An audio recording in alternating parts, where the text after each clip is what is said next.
लेखा नांगौ बायदियै माखासे जिफोर लिरबिदांफोर नांगौ बायदिसिना जोंनो लेखाफोर नांगौ बेफोराव सेमिनार लानानै सावरायनाय लानानै गोबां हाबाफारि लाबोदों जोंनि ग्रामारनिफ्राय लानानै टेक्सट बुकनिफ्राय लानानै टिचार एपइन्टमेन्टनिफ्राय लानानै गासैबो जेंनाफोरखौ बोस्रांनो थाखाय बर' थुनलाइ आफादनिफ्राय खामानि मावबोनाय जादों दा बेनि थाखायनो दिनै बर' हारिया उदांस्रि भारतआव हारि हिसाबै थांना दङब्ला बिनि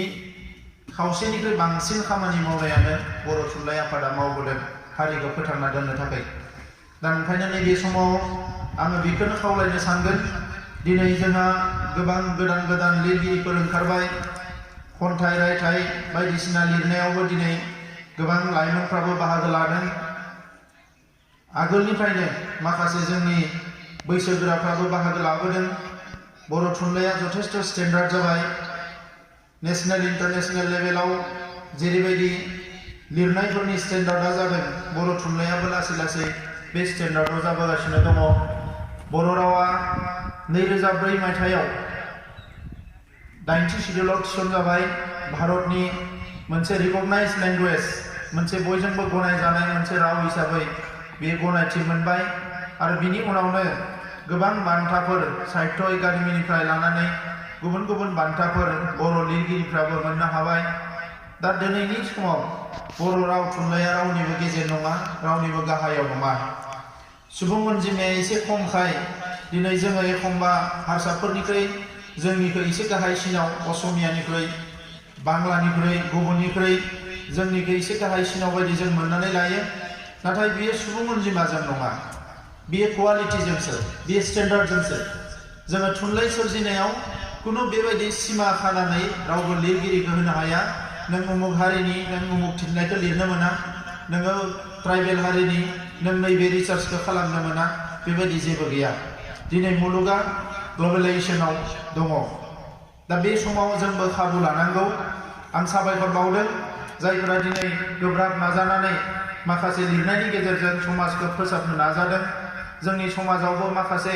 नांगौ खौरांफोरखौ होनो नाजादों बिथांमोननिसिम आं साबायखर बावदों नाथाय आं बे समाव खावलायनो नागिरो दाबो जोंनि गेजेराव माखासे लेखा गोरों मानसिफोरनि गेजेरावनो जोंनि रावनि फारसे जोंनि थुनलाइनि फारसे जोंनि बिजोंनि फारसे माखासे लोरबांथि साननाय जोङो नुनो मोनो दा बेबायदि लोरबांथि साननाय थायोब्ला जोंनि हारिया जोंनि राव थुनलाइया माखासे खैफोदाव गोग्लैनो गोनां जागोन जोङो साबायखर बावनांगोन जोंनि बै समनि दैदेनगिरिफोरखौ जाय बिथांमोना बेसेबांबा नाजाथाबनानै बर' रावखौ बिजों महरै थिसनदों मोनफ्रोमबो थाखोनि थाखाय जुजिनो गोनां जादों एलपि स्कुलाव इन्ट्रडिउस जानायनि उनाव एमइनि थाखाय एमइआव इन्ट्रडिउस जानायनि उनाव हाई स्कुलनि थाखाय हाई स्कुलनि उनाव दिनै हायार सेकेन्डारिनि थाखाय मोनसे मोनसे स्टेप फैगासिनो दङ नाथाय जोङो फेलें जायाखै दिनै बर' रावा आसामनि फ्राय गासैबो इउनिभारसिटियावनो फोरोंजादों होनना बुंबाबो बारा बुंनाय जाया मेक्सिमाम इउनिभारसिटियावनो इन्ट्रडिउस जाबाय डिपार्टमेन्ट खुलिनाय जाबाय दा लासै लासैब्लाबो जोंनि राव थुनलाइया जौगानाया मोनसे गोजौनिफ्राय गोजौ लेभेलाव थांगासिनो दङ दा बेनिखायनो दिनै बर' बिजोंखौ लानानै दाबो जोंनियाव जेफोर जुक्ति फैनो नागिरो बे जुक्तिफ्रा जेबो ओंथि दङ माबा मोनसे ओंथि दङ होननानै आं साना मानोना मोनसे लेखा सोलोंनायाव एबा सोलोंथाइ लानायाव बिजोङा मालाबाबो मोनसे जेंना जानो हाया जेंनाया जोङो लेखाखौ बेसेबां गोसो होनानै सोलोंदों बिनि सायावसो सोनारो मुलुगाव गोबां हादोर आङो देश बिदेश बारा बेरायाखै बेरायनो बेबायदि खाबु मोनाखै नाथाय लेखा फरायनानै इन्टारनेट गुगोलफ्राव फरायनानै जिफोरखौ नुयो गोबां हादोरानो दाबो भार्नेकुलार मिडियाम एबा बिमा रावनि बिजोंजोंसो सोलोंथाइ लागासिनो दङ दा जोंबो बिमा रावनि बिजोंजों सोलोंथाइ लानो मोनोब्ला जोंहा बांसिन खाबु थायो मानोना सासे गथ'आ जोनोम जानायनिफ्राय बोसोरथामनि गेजेरावनो गावनि बिमा रावखौ सोलोंजोबो आरो बेखौ जेब्ला बिजों महरै बियो फरायनो मोनो अब्ला बियो गुबुन रावनिफ्राय थाब बुजिसिननो हायो दा जोंबो बर' मिडियामनो फरायनाय बर' मिडियामनि लेखाफोरखौ फरायनानै जोङो जोबोद मोजां मोनो बर' बिजोंनि लेखाफोरखौ फरायनानै गुबुन बिजोंनि लेखाफोरखौ दिनै इंलिश हिन्दी रोंबाबो जोङो 100% मालाबाबो पारफेक्ट नङा थागोन बिनि गेजेरावनो साफा सानैया दिनै इंलिसखौबो मोजाङै फरायनो हायो हिन्दीखौबो मोजाङै फरायनो हायो राव सोलोंनाया बारा गिदिर जेंना नङा दिनै गोबां बर' मानसिफोर दङ जायफोर नेपालीखौ बिराद मोजां रायो नेपालीफोरनि खाथियाव थायो क'क्राझार चिरांनिया बेंगलिखौ बिराद मोजाङै रायो बेंगलिजों थायो खुनुदिन बेंगलि मिडियाम फरायाखै दा जोंहाबो दिनै सोरबाया इंलिस मिडियाम फरायबासो लेखा गोरों जागोन इंलिस मिडियाम फरायबासो खाबु लानो हागोन बेबायदि मोनसे सेक्सना थागोन गासैबो हारियावनो दङ नाथाय बिदि होननानै दिनै बर' बिजों जायनिखि जोंनि रावखौ फोथांनानै लाखिगोन बे बिजोंनि फारसे जि लोरबां साननाय बेखौ जोङो खोमानानै लानांगोन जोङो बेखौ गैया खालामनांगोन जों लोरबां साननो मोननाय नङा भेन्सार स्कुल थानाय समावनो गोसो होनानै फरायबाय जोङो दिनै जोंनि स्कुलफ्रा गोबाङानो प्रभिन्सियेलाइज जाबाय दाबो दङ माखासे स्कुल प्रभिन्सियेलाइज जायाखै टिचारनि भेकेन्ट पस्ट दङ गोबां बेखौ लानानै गभर्नमेन्टजों जुजिगासिनो दङ जोङो भारत सरकारजों आसाम सरकारजों बड'लेण्ड जेंनाखौ लानानै जि सावरायनाय जायो बेवहायबो जोङो बेफोर जेंनाफोरखौनो दिनै बुङो जे मानो जोंनि स्कुलाव मास्टार गैया मानो लेखाया थाब मथे थाब सफैया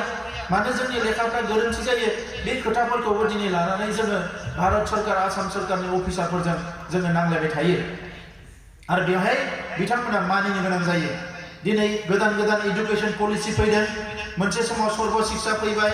इउनिभार्सेलाइजेशन एडुकेशननि खोथा बुंबाय आरो भारतआव जे RTE जाबाय राइट टु एडुकेशन एक्ट बेवहाय बुंदों जे गुदि फरायसालियाव बयबो बिमा रावजोंनो फरायनो मोननांगौ होननानै बिमा रावजोंनो फरायनो मोननांगौ दा बेबायदि समाव दिनै आसामाव सरकारासो जोंनि बिमा रावनि हेंथा सरकारा बिथांमोननि साननाया मा जे बिथांमोना दिनै बेंगलिखौ गियो गुबुनखौ गियो आरो बेखौ गिनायखायनो गावनि बिजोंखौ फरायग्रा गावनि मा होनो राव फरायग्रा सुबुं अनजिमाखौ बारायनो जेब्लायबो बिथांमोना नाजायो अब्ला मा खालामनो बेवहाय थानाय ट्राइबेलफ्रा दिनै मिसिं राभा टिवा गासैबो गावनि रावनिसो बिजों जुदि बयबो लायोबा बे बिजोङावसो फरायोबा गावसोरनि बिजोंखौ फरायग्राया खम जालांगोन होननानै गिनानै सरकारा गावसोरनि आखायाव थानायखाय जोंनि बिजोंफोरखौ फोथैनो थाखाय बिथांमोना नारा नाथा नाजायो जायनि थाखाय सेपारेट डाइरेक्टरेट बिबोबाय बेसेबा गोबाव होनोबो होनबाय तरुन गगैया खेबनै खेबथाम डिक्लेयारबो होबाय बिनि उनाव फैनानै मोनसे सेल दानानै होबाय दा बे सेलाव अफिसार गैया मा गैया फैसा गैया खामानि मावनो हाया बिथांमोनाबो मिथिखायो इडुकेशन बायदि बेसेबा गिदिर जि साबजेक्ट जेराव LP स्कुलनिफ्राय इउनिभार्सिटिसिम नायनांगौ मोनसे सेला नायनाया सम्भब नङा बियो मोनसे सेला मालाबाबो नायनो हाया दा बेखौ मिथिसेयावबो बिथांमोना दिनै सेल होनानै बेखौ आनजाद नायग्रो मावनो हायो ना हाया हायाबा जों उनाव सानफिनगोन दिनै सानफिननायनि सम नङा बियो दिनै खामानि मावनायनि सम वर्ल्डआव इडुकेशननि सायाव बेस्टनिफ्राय बेस्ट रिसार्च जागासिनो दङ मानसिफ्रा दिनै बबेबायदि सोलोंथाइखौ लायोबा जोंनि गथ'फ्रा साख्रि बाख्रि मोनगोन जोंनि गथ'फ्रा खाबु लानो हागोन जोंनि फरायसाफ्रा मा होनो माल्टि टेलेन्टेड जानो हागोन साइन्स टेक्न'लजियाव दावगानो हागोन बै साबजेक्टफोरखौ बै कारिकुलामफोरखौ इन्ट्रडिउस खालामनायनिसो दिनै बयबो बेस्थ' जादों रिसार्च खालामनायावसो बयबो बेस्थ' जादों नाथाय बेबायदि समाव दिनै जोंहा बिजोङा थांगोन ना थाङा लेखा मोनगोन ना मोना मास्टार मोनगोन ना मोना डाइरेक्टरेट नांगौ होननानै जुजिबाय थानाया बेखौ जोंखौ बेस्थ' खालामनानै दोननो नागिरदों जाहाथे जोङो मोनसे लेभेलनिफ्राय गोजौआव थांनो हाया दा ओंखायनो मानगोनां रायजोफोर जोंबो बेखौ चेलेन्ज हिसाबैसो लानांगोन नों बुंबा मालाय मा जानो दिनै नैबे 21 जौथायाव जेराव वर्ल्डआव गोबां रावा थैलांगासिनो दङ सानफ्रोमबो बर' रावा थांनानै दङ दाख्लैबावै नुदों जे 12 लाखनि बारा आसामाव बर' मानसिफ्रा बर' राव रायो गुबुन राव आसामिया राव रायनायनि अनजिमाया खमायदों नाथाय बर' राव रायनायनि अनजिमाया खमायाखै बे डाटाखौ नुनानै दाख्लैबावै बिथांमोना बोसोरसे सिगाङाव जेला डाटाया ओंखारो समखिदों हारसाफ्रा बोरै जोंनि राव रायग्राया खमायलांखो होननानै दिनै बिथांमोना मा जादों आरबानाइज जादों हारसाफ्रा बांसिन आरबानाइज जादों आरबानाइज जानाय लोगो लोगो मा जादों आरबानाइज टाउन सहराव थाग्रा माने बे टाउन सहराव थाग्रा मानसिफोरनि भाषाया लेंगुवेजआ बे मिक्स लेंगुवेज जालाङो बिथांमोना ससे हारसा रायो ससे इंलिश रायो ससे हिन्दी रायो बेबायदिनो मोनसे बिथांमोननियावबो चेन्जआ फैगासिनो दङ आरो गोबां हारसाफ्रा दायो आबाद मावला बर'फ्राबो मावनो गारबाय जि दाला बर'फ्राबो दानो गारहांबाय मा होनो टाउन सहराव थाहैजोब्बाय दा बै मानसिफोरनियाव माखासे जि जातीयताबादी सिन्ता माहारिबादनि सिन्ता गावनि राव थुनलाइनि फारसे सिन्ता बियो लासै लासैनो खमायलांदों दा जोंनि हारियावबो सोरबाया प्रफेसार मावदों बर' डिपार्टमेन्टआव सोरबाया माबा खालामदों लिरदों थुनलाइ आफादनि लिडार जादों एबसुजों सोमोन्दो दङ बै मानसिफ्रासो एसे थाबाय थायो जोंनि मानसिफ्राबो सोरबा टाउन सहराव न' लुनो लाहैबाय जातिजों सोमोन्दो गैया बे मानसिफ्राबो लासै लासै रावफोरखौ रायनो गारलाङो नाथाय बै साब्रैसो मानसिनि थाखाय जोंहा हारिया नारभास जानांगौ जेबो गैया हारिया नारभास जानांगौ जेबो गैया दा बिथांमोनाबो बेखौ भुगिदों गुबुनफ्राबो भुगिदों दिनै माराठी मिडियाम गुबुन मिडियाम बेवहायबो बेबायदि जेंनाया जादों नाथाय बिदि होननानै बिथांमोना मिडियामखौ माने मुगैनाय बा मिडियामखौ मिडियामनि फारसे दुर्बल साननाय बेबायदि रावनियावबो गैया बयबो नाजागासिनो दङ जोंनि रावजोंनो जोङो जेला इउनिभारसिटिसिम जोङो लांनो हागोन जोंनि रावआवनो जेला साइन्स टेक्न'लजि एस्ट्र'न'मि जेसेबां रिसार्चनि खामानि जायो जोंनि रावजोंनो खालामनो हागोन अब्ला जोंनियावबो मा जागोन जोंनि रावाबो बयजोंबो गनायजानाय जागोन दिनै जों बे लेभेलाव लांनांगोन दिनै बेफार फालांगिनि राव जानांगोन जोंनि ओनसोलाव जोंनिया अफिसियेल राव जानांगोन लेखायावल' लिरना थाबा जानाय नङा बिटिसि सुक्तियाव लिरनाय दङ बे बर' रावा माने अफिसियेल राव जोंनि मानसिफ्रा बाहायनो नागिरा एप्लिकेसनखौ बर'जों लिरनो नागिरा बेबायदिबा जानाय नङा मोनसे ओनसोल थागोन बे ओनसोलाव जेरावनोखि पियरलि जोंनिया सोलिगोन मालाया बुंबानो जोङो नारभास जानाङा सोरबा बर'फोर माबाफोर ओंखारना बुंबाय नै बर'फ्रा ओरै बर'फ्रा ओरै जोंहाबो नारभास जानोसै मानो नारभास जानो बर'फ्रा बिदिनोखा आरो बिनिखायनो सोमावसारदों जोंनि रावा थांनांगौ जोंनि थुनलाइया थांनांगौ जोंनि हारिमुवा थांनांगौ जोंनि हाया रैखाथि मोननांगौ जोङो मोनसे मा होनो उदाङै गावनि हारिखौ गावनो सामलायनो दैदेननो हानाय जोंनोबो मोनसे राजनीतिक बेबस्था नांगौ होननानै जों सोमावसारदों आरो बेखौ मालाया गावनि रावजों फिदिंनानै बुंनानै जोंखौ राजनीति खालामोबा सिगियोबा जोंखौ माने एसे सेप्टिकेल गावनिल' सानग्रा बे लाइननि बुंबानो जोंखौ नारभास जायोबा बे जानाय नङा दा ओंखायनो मानगोनां रायजोफोर आं गोलाव खोथा बुंनो सानाखिसै दिनै जोंहा इउनिभारसिटि लेभेलाव गोबां फरायसाफोरा दिनै दङ आरो हायार इडुकेसनाव जोंहा माने फासयनानै थायाखिसै बर' डिपार्टमेन्टजोंनो गोबां ओंखारबाय साख्रिया बर' सोरबा बुङो बर' डिपार्टमेन्टजों एमए पास खालामबा बर' मिडियामावल' प्रफेसार साख्रि मोनो बेथ' नङा एमए पासनि गोबां साख्रि दङ बिजोंनो थांना थायाबा मा जागोन दायो बिजोंआ दिनै बर'नि साख्रि मावग्राफ्रा हाइसा मास्टार आरो बर' बिजोंआनो थायाबा बोरै जानो बेलाय दा मास्टारफोरनि थाखाय बिजोंखौ लाखिनांगौ होनाखै आङो रावा थांना थानांगौबा बिजोंआ थांना थानांगोन लिरग्रा थानांगोन फरायग्रा थानांगोन मालायनि बिजोंजों लिरै सोरबा बुंनो नागिरो बैसोरनिया रमान लानायखाय हामबाय उमुकने लानाय हामबाय न' जि लाबाय जोंहा 40 बोसोरनि मोनसे जेनेरेसन ओंखारबाय बे 40 बोसोरनि जेनेरेसना ओरैनो नङा बे 40 बोसोराव दिनै बर' बिजोंनि जोंहा बेसेबां मोनसे गोख्रों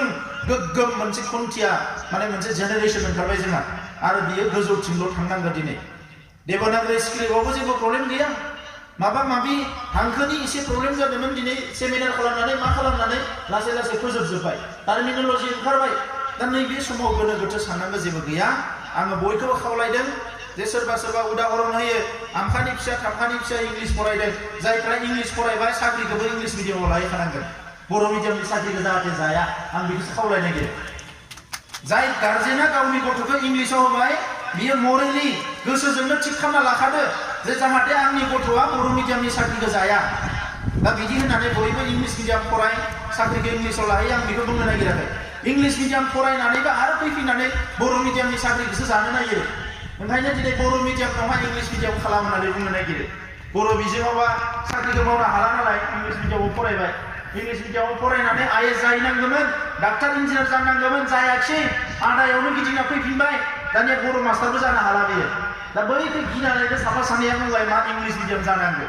बे मालाबाबो जानो हाया रायजोफोर दुलाराय बर' फरायसा आफादा जों बेखौ मालाबाबो समर्थन होआ दा जोबथारनायाव गुबुन खोथा बारा बुंनो सानाखै आङो रायजोफोर सावरायनाय बाथ्रा खोनाबाय थादों डिसकासन जादों माबा जादों एकता जोंसो जागोन बैसोरजों जाया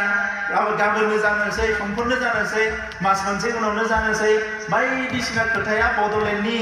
अख्रांनि बाराव गिदिंगासिनो दङ आरो बिराद ग्रुप डिसकासन जादों मैया सावरायनाय जादों दाख्लै सावरायनाय जादों जोंनि लिडारफोरजों ओरै मोजां रायलायदोंनो दिल्लीनि मानसिफ्रा जोंनि लिडारफोरजों ओरै रायलायदोंनो आसामनि चिफ मिनिस्टारा आमखा मिनिस्टारा थुमखा मिनिस्टारा बिराद जल्पना कल्पना सोलिगासिनो दङ बड'लेण्डनि माने अख्राङाव बाराव बेफोर खोथाया गिदिंगासिनो दङ नाथाय रायजोफोर बियो जोंनि गेजेरावसो साननानै लानाय मा होनो बिफाङाव खान्थाल गुस्थियाव थाव फोननाय होनो हारसायाव जोंहा बर'आव मोफौ गोजौआव मोफौ हायाव बाहागो दा बे जागासिनो दङ बैसोरा जोंखौ लानानै जेबो खर' सायाखै हारसाफ्रा जेबो खर' सायाखै जोंखौ लानानै दिल्लीया जेबो खर' सायाखै जोंहा गावजों गावनि गेजेरावसो बे बिदा फंबायनि गेजेरावनो साननैसो जुदा जालाय आरो साननैसो ज' जालाय साननैसो जुदा जालाय साननैसो ज' जालाय आरो बे साननैसो लोगो नांना मोनसे पार्टी खुलियोलाय बै साननैसो लोगो नांना मोनसे पार्टी खुलायो आरो बेखौनो ज' खालामनो साननैसोआ खर' गुदुं जानानै बेरायबाय थालाय गारि थाव सावगारलाय बिनि न' थांलाय बिनि न' थांलाय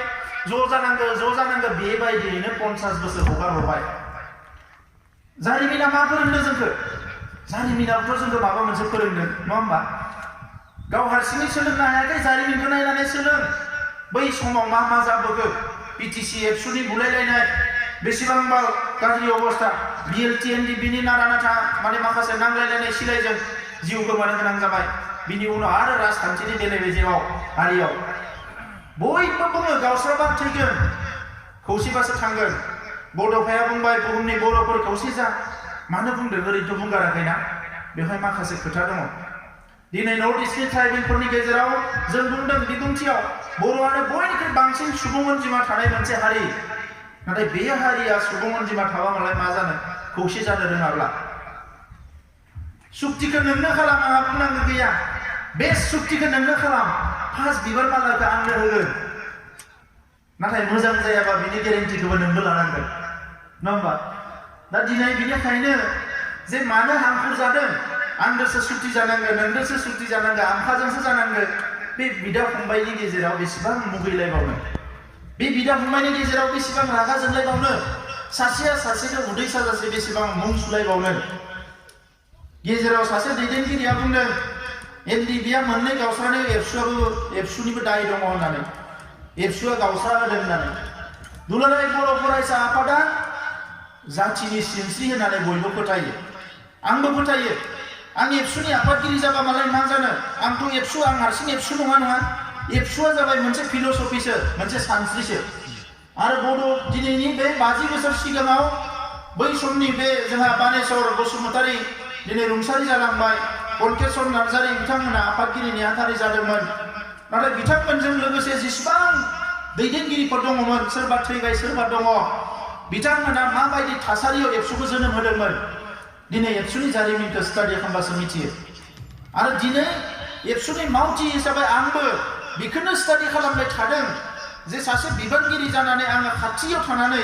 आंबो स्टाडि खालामनो चान्स मोन्दों नायनो चान्स मोन्दों बे एबसुआ मा बे एबसुआ बे बर' थुनलाइ आफादा बर'नि गमामायैनो सिनस्रिया जेरै ओरै दबबाबो गावनि जायगायावनो फैफिनो बे सिनस्रि नङाबा जे हारिया गसंना थानो हाया बे दुलाराय बर' फरायसा आफादा बर' थुनलाइ आफादा हारिनि सिनस्रि XYZ आफादा सोरबा ओरै लिंबानो थांनो हानाय ओरै लिंबानो थांनो हानाय ओरै लिंबानो थांनो हानाय नाथाय दुलाराय बर' फरायसा आफाद आरो बर' थुनलाइया हानाय नङा आरो जिखालि बर' थुनलाइ आफाद दुलाराय बर' फरायसा आफादा बै XYZ आफाद बायदि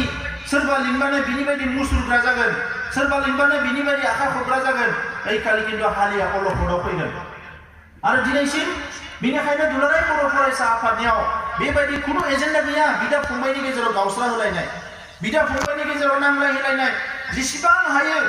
जोङो खौसे खालामनो नाजादों जेब्ला क'क्राझाराव गल्डेन जुबलिनि माने जोंनि जथुम्माया जागायो बे जागायनायाव जों बयबो लिडारफोरखौ लिंदोंमोन आरो बेवहाय जोंहा जेराव दङ मानगोनां रन्जन दैमारि बिथाङाबो बेयाव बाहागो लाफैदों गबिन्द बसुमतारी बिथाङा दङ सानसुमा खुंगुर बसुमतारी दङ इउजि ब्रह्म दङ रोंगोरा नार्जारी दङ आरो जोङो बेवहाय हाग्रामा महिलारि बिथांखौबो लिंहरदोंमोन जे बोरैबा दुलाराय बर' फरायसा आफादा जिहेतु हारिनि मोनसे आफाद बे आफादनि गल्डेन जुबलियाव फैनानै बयबो खौसे जानांगोन आरो खेबसे बयबो गोरबोजों गोरबो गोबालायनो हायोबा आखाइ हमलायनो हायोबा एसेबाबो जाहाथे जोंनि गेजेराव गेबा जोबो जोंनो इउनिटिखौ मानो नांगौ सावरि बादालि जानो ओंखाम जानो पिकनिक जानो जोंनो इउनिटिखौ नाङा बर' हारिया थांना थानो थाखाय जोंनो इउनिटिखौ नांगौ गोबाङानो सानो माने बे पिकनिक जानो पार्टी जानो ज' नांगौ माने बर' हारिखौ खौसे नांगौ बे नङा बर' हारिया मुलुगाव थांना थानो थाखाय खौसे नांगौ जोंनि थट्स एन्ड आइडियासफोर जोंनि सान्थौ सानस्रिफोर जोंनि जायफोरनि एक्सपार्टिसफोर ब्रेन मेलेम बे साननाय हनायफोरा खौसे जानांगोन अब्लासो हारिया जौगागोन आंहा दाबो फोथायनाय दङ बर' हारियाव सेक्रिफाइस खालामनो हाग्रा मानसि दङ बर' हारियाव डेडिकेटेड मानसिफोर दङ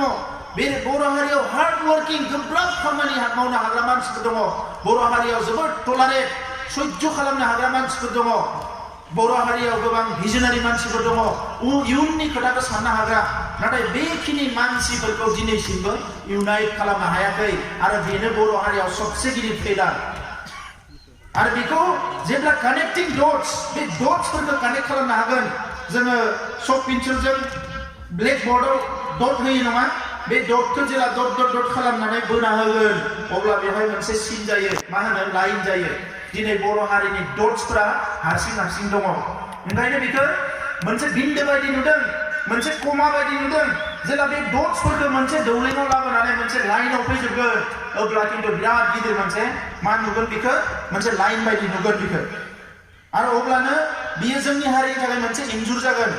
जोंनि हारिनि थाखाय बेनो बेसेबा गिदिर मोनसे शक्ति जागोन आरो बे शक्तिखौ दिनैसिमबो जोङो सोरजिनानै लानायाव फेलार जागोन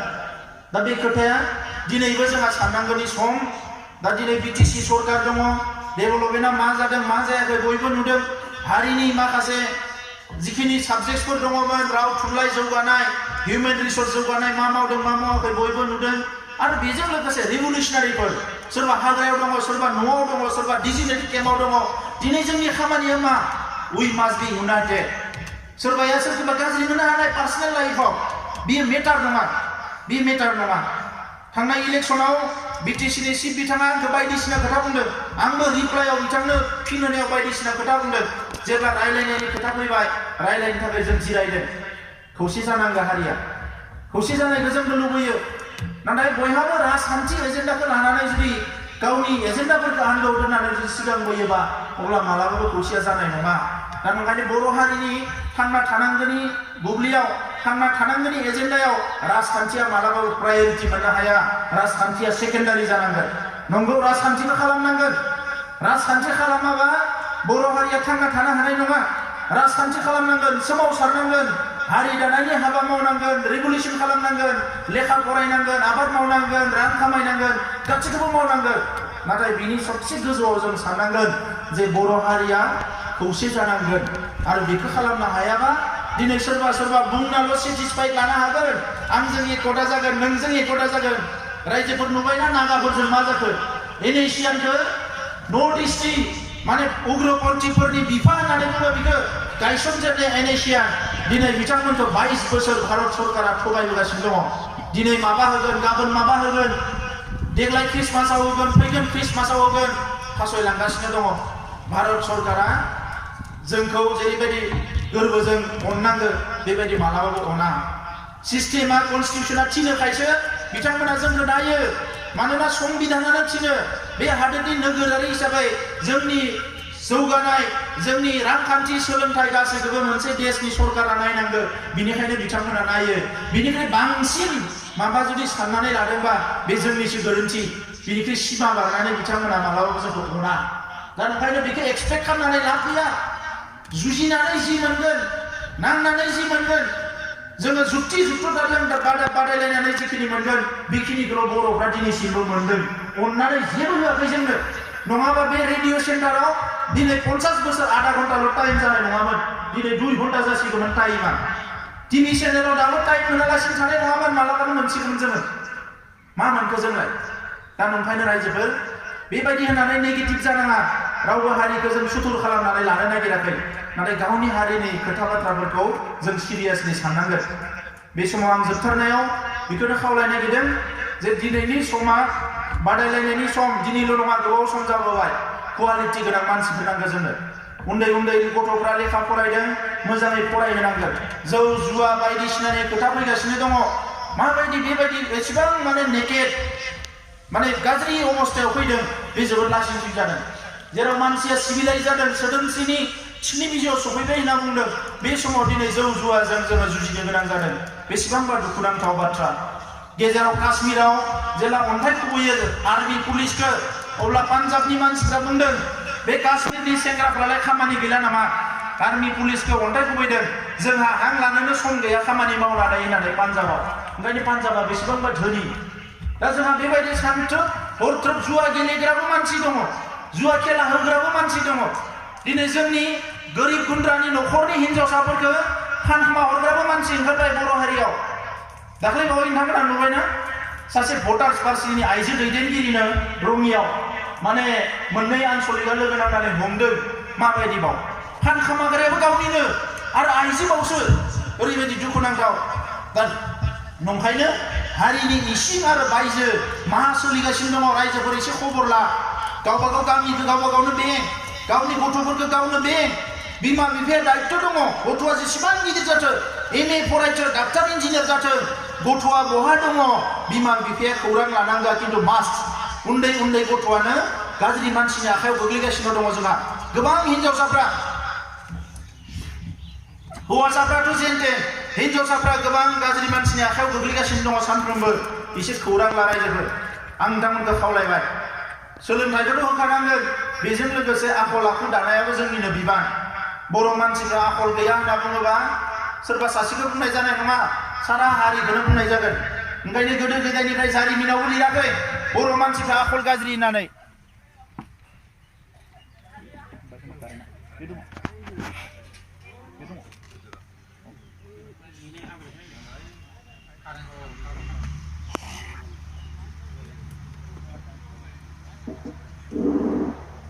बर' मानसिफोरखौ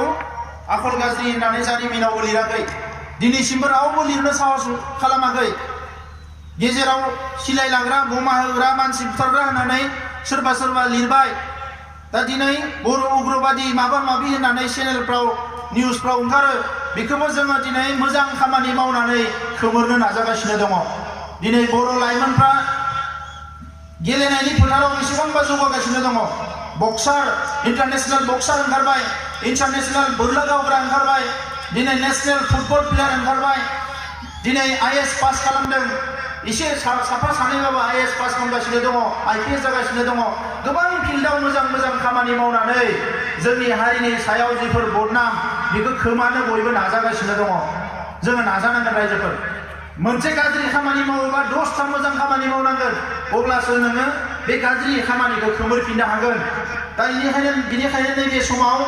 जोङो साननांगोन जे बबेबा जुदि जोंनि हारिखौनो लासिं सिं खालामनो नागिरदोंबा अलखदाव खोख्लैनो नागिरदोंबा बबेबा जोलैया बबेबा आथाला बबेबा गामिया बबेबा ओनसोला बबेबा लाइमोन हान्जाया हौवासायानो जाथों हिनजावसायानो जाथों गाज्रि मानसिनि आखायाव गोग्लैनो नागिरदोंबा गाज्रि थासारियाव गोग्लैनो नागिरदोंबा बेखौ जों खौसेयैनो उद्धार खालामनांगोन आरो रांखान्थियाव जोङो गोग्लैसोनाय होननानै मालायनियाव आखाइ फोलावनायाव जोंनि आखला माने सिमा बारनो नाङा दिनै गोबां जोंनि मानसिफ्रा नुनो हमदों राजखान्थि लिडारफोरनि न' मालायनि खाथि खालि बिनाय आरो बिनाय जोंहा उमुक गैया जोंहा तुमुक गैया बर' हारिया मालाबाबो गोरिब गुन्द्रा हारि नङामोन दिनै मानो गोरिब गुन्द्रा जादों आबादा मावला हाया गोलैनानै थायो जि दाला जेबो खामानिखौनो मावनो नागिरला बेवहायसो जोङो गोरिब गुन्द्रा जाबोगासिनो दङ जाय हारिया वर्क कालचार गैया खामानि मावनाय हारिमुखौ फोथांनानै लाखिनो हाया बे हारियानो माने मा जागोन रांखान्थियाव गोग्लैसिगोन मालायनि खाथियाव आखाइ फोलावनो गोनां जागोन नंखायनो रायजोफोर दाबो सम दङ जानजि खाफ्रानानै बयबो थियारि जा गावबा गावनि हा हुखौ मोजाङै मावनांगोन गाननाय जोमनायखौ गावनो दायै लुयै लानांगोन जिखिनि रांखान्थिनि खामानि मावनाय बेफार फालांगि खालामनाय बाजार खालामनाय गावनि ओनसोलावनो खालामनांगोन जायफ्रा लेखा फरायनो गारबाय जोंहा सेंग्राफोर दङ हिनजावसाफोर दङ दिनै गावनि जायगायावनो दखान हो जि नांगौ बे दखानखौनो हो गावनि जायगायावनो बाजार खुलिनानै ला जोंहा गोबां खाबु दङ बे खाबुफोरखौ जाहाथे लायो आं गोबां खोथा बुंला जोबथारनायाव फिन बयनोबो आंनि अननाय सिबिनायखौ बावहरबाय सरकारजों रायलायनाया मा जागोन बेखौ जोङो दाबो बुंनो हाया जोंजोंबो रायलायगासिनो दङ सरकारा अफिसारफोरा रायलायगासिनो दङ बिथांमोना माखासे खोथाखौ बुंनो नागिरो सम बर'फोरनि जेंनाखौ जोङो फोजोबस्रांनो नागिरबाय फोजोबस्रांजानायखौ लुबैयो नाथाय नोंथांमोना नैबे खोथाखौ मानिनानै लानांगोन होननानै बुंनो नागिरो जाय खोथाफोरखौ जों मानिनो हाया दा ओंखायनो जों नायदों हारिया थांना थानो थाखाय फैगौ 100 बोसोराव 50 बोसोराव नेशनेल हाइवेआव थाङालासिनो माबा मोनसे मोननानै गावनि गेजेरावनो फारफ्रोमबो बिथिंनिफ्राय जौगानायनि खामानि मावनो हाथावथाव माबा जुदि सरकारा होयोबा अब्ला जोंबो सानगोन बे खोथाखौ जों सरकारखौ बुंदों जि जिनिसा BSC आव खालामबाय जि जिनिसा BTC आव खालामबाय आरो जि जिनिसनि थाखाय जाखौ नागिरनानै जों सोमावसारबाय थादों बेबायदि जुदि सरकारा माबा मोनसे होयोबा जोंबो रेडि होननानै जों सरकारखौ बुंगासिनो दङ दा मा जायो बेखौ समाजआ बुंगोन दा बेवहाय खुनु जाहाथे गोरोन्थि सानलायलायनाय फैया खौसेथिनि थाखाय बयबो सानो आरो सोमावसारनायखौ जों गारनाय नङा फैगौ 18 लादों 25 अक्ट' लादों नभेम्बरनि सोमावसारनायानो जोंनि सबसे गिदिर हाथियार माबा मोनसे मोननांगौबा खिन्थु सोमावसारनांगोन रायजोफोर दिनै सोरबा माने पलिटिक्स खालामनो लुबैनानै MLA मन्त्रि जानो लुबैनानै बायदिसिना लुबैनानै बुंनो नागिरो मानो आन्दोलन खालामबावनांगौ मानो सोमावसारनांगौ सोमावसारालासिनो जेबो मोनाखै सोमावसारनाया बर' हारि थांनायनिसो मोनसे लामा होबोदों ओंखायनो सोमावसारनायनि फारसे जाहाथे रावबो हेंथा जाया सोमावसारथारनांगोन नों हाया दलद जिरायनानै था खिन्थु सोमावसारथारनांगोन सोमावसारनायजोंसो हारिया थांबोदों जांख्रिथायजोंसो हारिया थांबोदों